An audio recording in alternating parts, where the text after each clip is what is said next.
Hi, my name's David and I'm going to tell you about my sort of fitness journey and how I got to this stage, why I'm doing a YouTube channel like everyone else has done, and a bit of reasoning about why I'm starting to do a sort of new fitness competition that's brought up over the last couple of years called Hyrox. So I'm mid-50s now. I used to be fairly fit when I was younger. I come from a military background, so I used to do sports in the military. I was in the Royal Navy, did squash, badminton, I did circuit training quite a lot. Very enjoyable circuit training. Not so much on a ship, but because there's less facilities. Every ship that you go on has got or used to have a rower, so a Concept 2, so I was familiar with the Concept 2 from early days. But then obviously I did my time in the Navy, left the Navy, came out and went straight into the IT industry.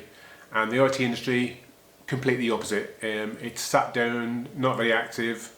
I was working long hours, shifts, and so fitness waned completely. Started getting back issues, poor posture, and all those sort of things. I'm sure you've all been there. I met my wife Julie, and we were living in a place called Goring-on-Thames at the time, and we decided, after my wife had quite a serious illness, that we were going to do a bit of a life change. So we went travelling. We bought a motorhome and went travelling around Europe for a couple of years. And during that time, started to do a lot more outdoor pursuits, more walking, got into surfing. Not very good. I'm over 50. What do you expect? Yeah, really enjoyed it. Enjoyed that lifestyle. So came back and sort of gained some fitness. Set up my own business, and then whilst I was setting that business up, slowly but surely started to do a bit more exercise, and eventually in 2017 found CrossFit. I know CrossFit gets slated in some arenas, but I found it suited me ideally. Not just the fact that you can go and do training, but you can actually do training in a community. You know, I'm not one for going into a gym, getting on a weights machine, doing some weights, abs, you know, chest, buys, whatever your sort of thing, and then leaving. It was pretty boring. Couldn't really maintain it. I did play a lot of squash when I came out of the Navy. Enjoyed that. I did some circuit training as well in a local civilian gym, and enjoyed that. But none of it actually sort of ticked all the boxes, and then CrossFit did. And the community aspect of CrossFit is the thing that's kept me within it all the time. I go to a local affiliate that's just down the road in Woodbury. Really enjoy it, and I've now. The only problem is obviously you start to get a bit annoyed and a bit frustrated because I'm in my mid-50s. Heavy lifts and things like that. I can do lifting. I enjoy lifting. But there's just certain things that are going to be beyond me. I've had an injury at one point. I had osteoarthritis in my right elbow. Had a big piece taken out of it, and an operation August last year. And I can't fully straighten my right arm. I don't know if you'll be able to see that, but my right arm has got a slight flexion to it all the time. And so certain exercises and certain movements, especially in CrossFit, like handstand press-ups, anything that's shoulder-based where you have to have good rigidity, I find it really hard because I can't completely straighten my arm and lock it out. But I still really enjoy it. It's just there's a bit of frustration there because of it. I am competitive by nature. I've done a few competitions in CrossFit, older people competitions, masters competitions, it's called in CrossFit, and also team competition, things like that, again, which I enjoy. But I've never really done an individual competition other than the CrossFit Open, and I'll show my scores up here somewhere, but yeah, I've never been that good in the CrossFit Open because, again, I've got so many holes in my performances due to injuries usually.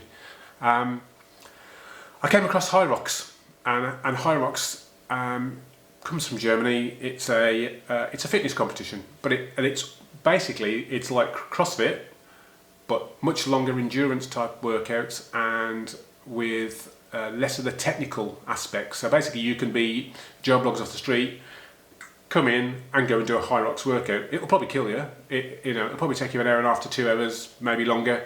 But there's nothing that's technical, nothing that needs practice to be able to do. You might not be able to do something as good as somebody else who's got a better technique, but you will be able to do it. And so came across it and decided to enter an individual competition. And at what's called the standard level, there's different levels in Hyrox. There's Hyrox Pro, and they use much heavier weights. I think they do the same sort of reps, but it's mostly weight based. And so there's a certain couple of exercises. But basically there's a lot of running. It's always based indoors in a hall of some description. I'm going to London XL, which is next weekend on the 30th, and there's supposedly 3,000 athletes doing it. So it's a major event. Probably, I think I read it was one of the biggest fitness indoor events ever. But there's an outside perimeter, an inside perimeter in the hall, which is used for running. And the first exercise you do is you do a kilometre run indoors. You then go into the inside perimeter of the hall, and the inside perimeter and the inside section is called the Rock Zone, ROX after Hyrox. And then there's also workout stations inside that central section, and basically you do a 1 kilometre run, and then you do a workout of some description, and then you do another 1 kilometre run and a workout, and you do this 8 times.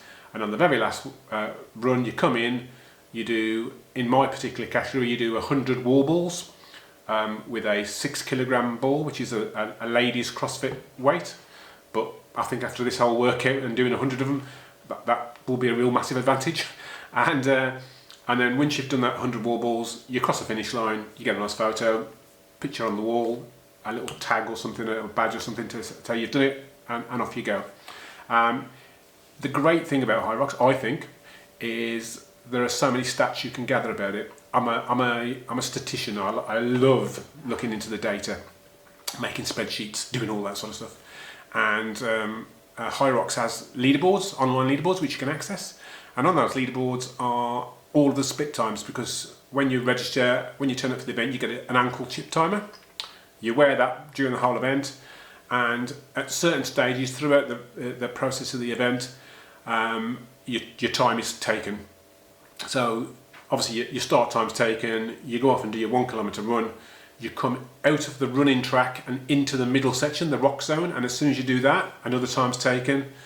You get onto your first your workout, which in this particular case is a ski erg, one of these things, and you do a 1,000 metre ski. And then you leave the ski, you go back out of the rock zone onto the running track, that time is taken. Every running split is taken, so at every single stage there's split times you can see. Another smart thing they could do is that all the Concept 2 equipment can be all logged together and connected somehow, and they'll be able to give you the exact splits and of your time during the workout, of each workout as well, for some of the workouts. But they haven't got that sort of functionality yet, but I'm sure as the events evolve, they'll be able to do that sort of thing. And so there's data and data and data. So there's stacks of things you can see. There's another guy online called Mark Lewis. He's got an excellent channel, and he puts it very succinctly by saying that you can have little wins. I know I'm not going to win the event. Well, I doubt I'm going to win the event. I'll be doing it in my age category, which is 50 to 54-year-old men. I think there's 40 odd people doing it in my category at the moment. I'm going to try and aim for sort of top 15, top 10, see if I can get there as just like a mental target. I love to go into an event having a target. I don't want to go in there having no target whatsoever. At least, I know, if I can do something, I'll do that. But I also, all through the event, you're getting timed on every single event, every single section, every single workout, every single run. So I want to try and keep my pace consistent throughout, and I'll be able to do that, and I'll be able to see it afterwards. And I haven't got many expectations for this event. I've never done it before, but the idea being is I can go there, I'm going to try and keep to my pace. I'm not a very good runner. I've improved quite a lot over the last 3 to 4 months, ever since I put my name down for Hyrox, but I'm still not a runner. I've been notoriously had issues in the past with my Achilles in my right leg, and caused by trying to get a combination of getting better at running and also doing what I call double unders in CrossFit, which is skipping but passing the rope twice over every time you do a jump. And every time I've tried to improve that, I always start to get niggles on my Achilles. Touch wood, nothing so far, I'm okay, on my Achilles front anyway.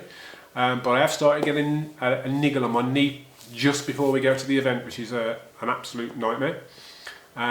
So mentally I've got to sort of cross that road when I get to it. I've been doing quite a lot of big workouts, and it might just be capacity based, and I've just put my knee under so much strain over the last 2 months that it's starting to give me a bit of a twinge about it. But I'm just laying off all the training. I would have been taking it easier this week and last week anyway, but I've got no choice. I probably won't be doing much at all. Definitely not anything that's knee based. I might do some sort of strength work still. I might try a few odds and sods to see how much of a pain it's going to be. As preparation for this, I did go out and buy myself a Hyrox 20 kilogram bag, because I hadn't got anything. I've got quite a good home gym here, or work gym, but I didn't have any equivalent bags to Hyrox, so I went and bought one of those just to test that for the lunges. And I've got 2 24 kilogram kettlebells already, so I've been practicing farmers walks and all that. I've done every single aspect of every single workout over the last 3 months. I've just not done a full run through, which I was going to go and do last week, but obviously because I had my knee niggle. I also managed to get man flu. I know, man flu. And I felt rough, as you do. Wasn't sleeping properly. Because I wasn't sleeping properly, my nutrition took a massive hit, and wasn't training properly. Eventually my daughter convinced me I should be training more, to try and maybe sweat it out a bit, so I did a few cardio based workouts in the mornings, and it worked, and I feel so much better today. I woke up today, I've got a Whoop, and my Whoop score, I'll show it up here, is actually doing quite well at the moment. I'm into proper green recoveries again, and if you know Whoop, that's quite hard sometimes. And I'm sleeping properly as well, so I can tick that box now. You know, man flu's gone. That won't be able to be an issue, and I'm just helping my knee holds out, and that's going to be all right by the time I get to it.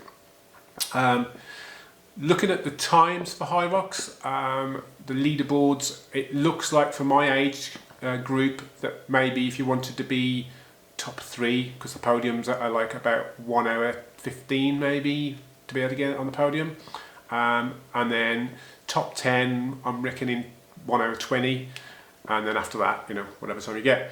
So absolute brilliantly would be to get on the podium. Can't see it, but I don't think I've done enough training for that. I didn't find out about Hyrox until about 2.5, 3 months ago really, so I'd need to get a lot more running in to get my running up to speed. I'm hoping that my technique, I've been doing CrossFit for 4 or 5 years now, so I can pull well on a rower, I can pull well on a ski erg now, I can walk carrying 2 24 kilogram kettlebells, no problem whatsoever. I've done so many burpees, it's unreal over the last few years, but yeah, it's going to be a different, we don't really do burpee broad jumps, travelling jumps with CrossFit. You do burpees, so you'll do burpees jumping over a bar, but you don't do burpees moving forward one at a time, and it's actually quite difficult. So and it's the cumulative effect of all of these workouts. You know, if you're doing in CrossFit, you might do a 10-minute workout, you might do a 15-minute workout. That's about average. You don't really do many massive long workouts. It's rare you do those, other than something like Murph once a year. So this is going to be a difficult, and it's a new thing for me to do. I quite like this sort of workout, long endurance type workouts, to be honest. I think as you get older, and when you're in your mid-50s, you'll know what I mean, you get to the point where you know your body, and you know how much you can push it, you know, better than maybe a 20-year-old might, because you've just done so many workouts over the years, and you're just used to it. So I think my pacing will be okay, and I'm not going to go out too hot. He says that now, but obviously when the event comes, who knows. My daughter's going to be going with me, and she's a massive advocate of fitness lately. She's only 15, but she's sort of really taken CrossFit to the limits, and she's really keen, wants to train 2-3 times a day if she could.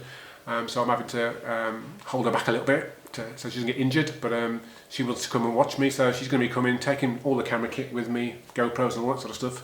I'm not going to film myself, I'm not going to take a GoPro with me, I'm not going to do any of that. I'm just going to concentrate on actually finishing the event. I don't want to have anything else to try and drag me down.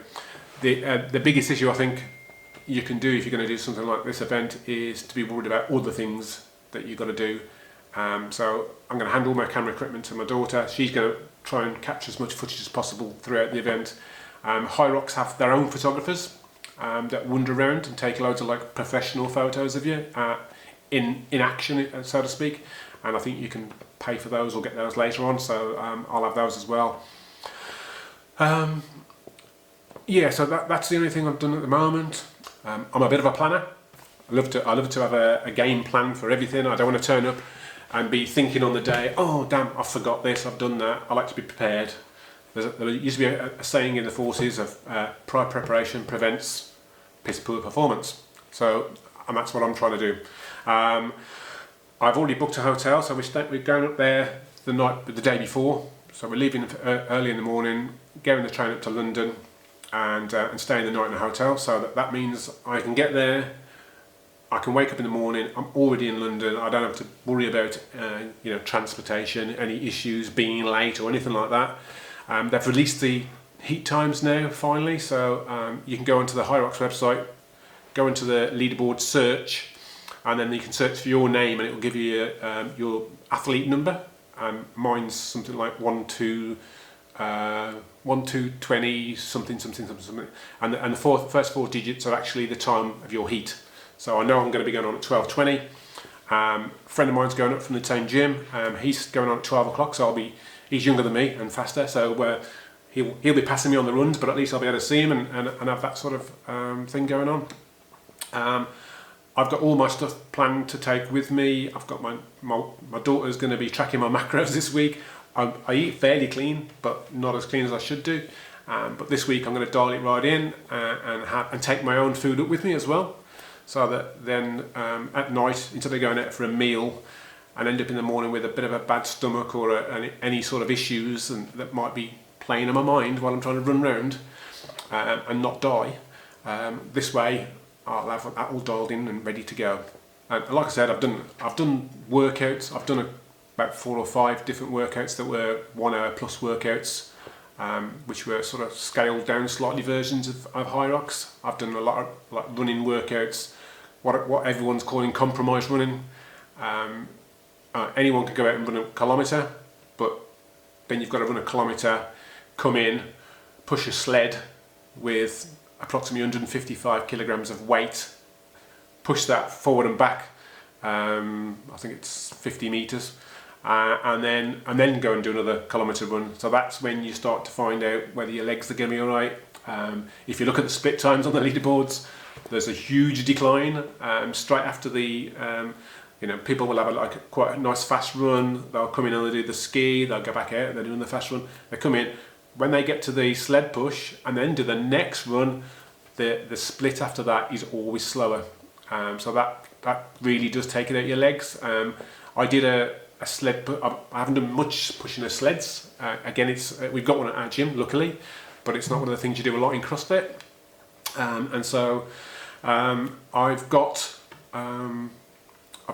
went into our gym during the week last week and got the sled out, weighed it up with, I think I put 165 kilograms of weight, including the weight of the sled itself, on the sled, and then I did a couple of rounds of 750 metre runs, and then 12.5 metre pushes, turn it around, 12.5 metre back, so half the distance you're going to do at Hyrox, but with more weight. And then I did that for a couple of rounds just to see what it felt like. Seems to be a couple of different techniques for pushing the sled. I've always naturally just gone full arms out extended and put my head down and got down low, taken short steps and pushed it. My mental reasoning behind that is that if you're higher up on it, there's another technique where you grip it in close and have the poles for the sled here really close to your chest. But the problem with that is you're actually a little bit more pushing down onto the sled, in my opinion. And so I think you're going to create more friction, so it's going to be a bit harder. I don't know, but I naturally find it, when if somebody just says go and push that, I'll naturally put my arms out straight to do it. So I'm going to do it that way.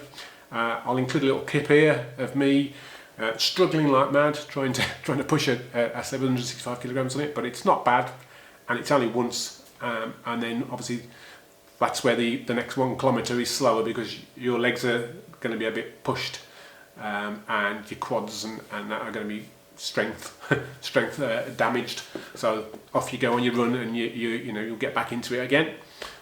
It looks like that's one of the ones that's going to be painful. The burpee broad jumps, I think everybody is a bit gassed after doing that, so then when they go straight back into the run, they're sort of a bit slower on the runs. The lunges, it's not a great deal of weight, 20 kilograms, but the lunges is a bit into the workout, so you've already done quite a lot before then, so I suppose the lunges on top of that just push your legs even more. And I think that's about it really. The ski doesn't bother me at all. Row doesn't bother me. I love working on the machines. I'm quite an engine guy, so I love that sort of stuff. So yeah, those workouts weren't bad. The kettlebell carry, I think that just ends up being like almost like a rest station for most people. It's not a massively heavy weight. You're literally just walking, carrying a weight, or slightly jogging if you're really fit. I don't know what I'm going to be like at that point. And so that's not going to be too bad of a workout, I don't think, that part of it. I had a go at sled pulling as well. I think I loaded the sled up to with about 100 kilograms, 110, something like that. Again, there's a couple of different techniques you see people employing for the sled pull. I'm an advocate, again, because I've tried to think it through. When you get over 50, you try to find every small loophole you can find. Any advantage will help. So you can obviously grab the rope and you can hand over hand it and just lean into it, use your body weight, lean it back and pull the rope. But obviously that's going to be arms and shoulders. You're going to be using a lot of that. I don't know how long it is. I think it's 50 meters of sled pulling, so that's quite a distance. You pull it, it gets to you, crosses the line, you jog, crawl, walk, however you feel by then, to the other side again, grab the rope and do the same back. I think you might have to do that 4 times. I think it's 12.5 meters, or I'm not sure. I'll find out on the day. But I don't like that technique because I think it's going to take too much out of your shoulders and too much of your body. I'm heavy enough to be able to do that. I think if you were a lighter athlete, you probably wouldn't want to do it because that's going to be a really physical thing.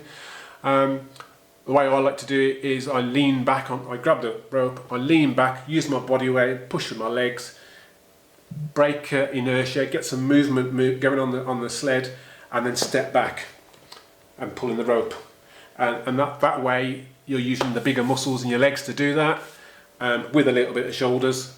You take about 4 steps back. I think you're in a constrained space, so there's a line behind you you're not supposed to pass. So you get to by that line, and then some people drop the rope and step forward, pick the rope back up again. I find it just as easy and slightly quicker, I think. It's just a hand over hand the rope back to the beginning again, and then do the same back, walking back. And that way, you're using the big muscles in your legs to do it. They're going to be able to take much more damage, and then jog round, do the same on the other side. And then the final event, the wall balls. I don't know, I've seen some pretty dodgy videos out there. Hopefully my technique will be better, and my depth on the squats will be better. But there seems to be a lot of videos on the internet where people are doing what I wouldn't call wall ball techniques, and would be no ripped to hell in a workout if it was in a CrossFit gym. But basically, I think if you can't get full depth, or there's some physical reason for it, they'll let you have a box like this to use it as a reference, and then as you stand up, you sit on the box and stand up again.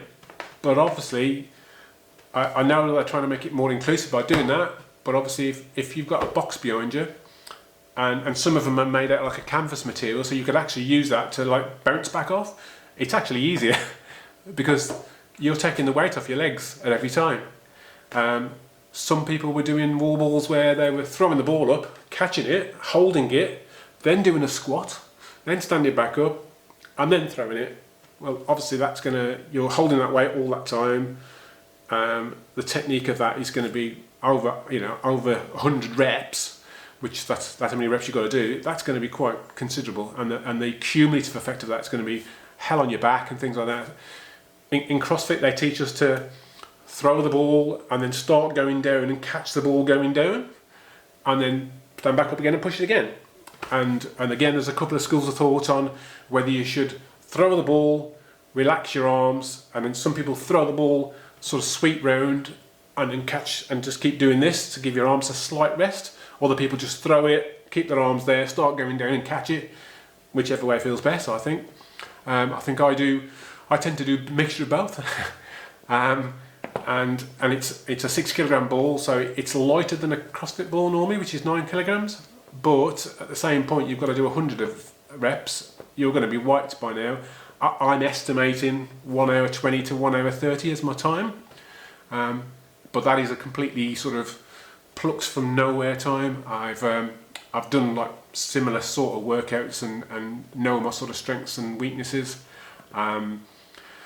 If you watch Mark Lewis's video, I'll link that here somewhere or here, wherever. He's got a brilliant comment on there about people's times in the rock zone. So the middle section where you come in, you coming off the running track, you go into the centre section, you do your workout. You've then got to cross usually through the rock zone, pass a drink station, and then out again onto the running track. That might sound like easy, but these are in big halls. You know, this is at XL London, so it's a massive hall. So it's not just like a 2-second, 3 steps over to get out the hall. You've got to travel a bit of distance. You're tired. If you haven't paced the last workout properly, you're going to be gassing. So you're going to be breathing hard. Hopefully not redlining. You know, you don't want to be taking loads of drinks and hanging around there, and all of these times all get added together, and you get what's called a total rock zone time, and it's amazing how much time people spend in there. I did a quick look at one of the Hyrox events, I can't remember which one it was, and picked the first person in my age category and then the last person in my age category, and the first person had spent 4 minutes total accumulative time throughout the entire workouts in the rock zone, and the slowest person had spent 24 minutes time in the rock zone. So you can see 24 minutes, that's a lot of wasted time. I don't know how much it's going to take out of me, but my intention is, hopefully I do it, is that I do the workout, I jog slowly out of the workout, I don't take water at every opportunity. I won't need it. You know, it's an hour and a half workout. If I take 3 or 4 drinks during the day, then that'll be great. I think there's sort of 3 types of people that do a Hyrox event. There'll be runners who are going to go and do Hyrox because there's a lot of running in it and figure they'll be able to work out the workouts. There'll be people like me, CrossFitters, who do some running but aren't very skilled at it or aren't very fast, but are good on the technique on the thing. And then there'll be people who are just doing it for fun. People who maybe have done the odd bit of jogging, they've gone to the gym a couple of times a week. They might be going there because their friends are going to be doing the workout with them. They might be doing it as a pair, they might be doing it as a team. So there'll be people doing it as bonding, team building. There's going to be a whole scale of people there. So we'll see on the day. I'll be quite happy just to finish it. But you have to have your little targets in place, your mental targets of where you're going to come, what you're going to do. So I've put those in place for me.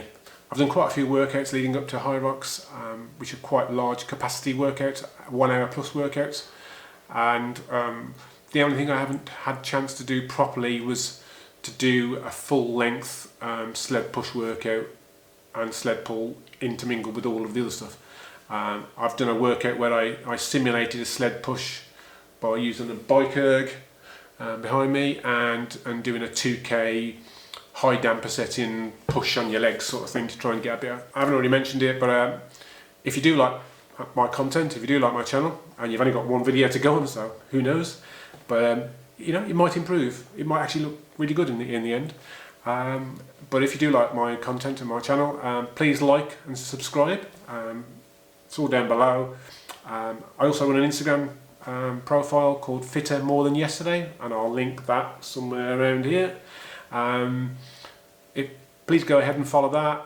I'll try and reply to any comments I see, or any information, any humorous comments you have about what's this old geezer doing Hyrox, and hopefully I'll see you in the next video.